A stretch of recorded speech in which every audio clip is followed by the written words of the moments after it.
പ്രധാനമന്ത്രി രാജ്യത്തോട് എന്തു പറയും? നരേന്ദ്രമോദിയുടെ അഭിസംബോധന ഉടൻ. പുതിയ GST നാളെ മുതൽ പ്രാബല്യത്തിൽ.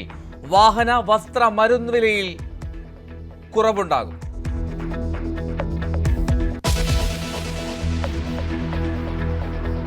ആഗോള അയ്യപ്പ സംഗമം വിജയമെന്ന് സർക്കാർ.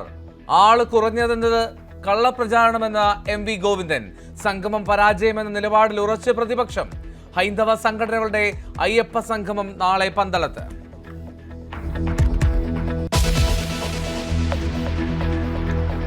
ദാദാസാഹേബ് ഫാൽക്കെ പുരസ്കാര നേട്ടത്തിൽ മോഹൻലാലിന് അഭിനന്ദന പ്രവാഹം.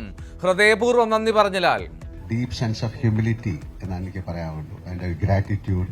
ഞാൻ ഈശ്വരനോട് നന്ദി പറയുന്നു, പ്രേക്ഷകരോട് നന്ദി പറയുന്നു.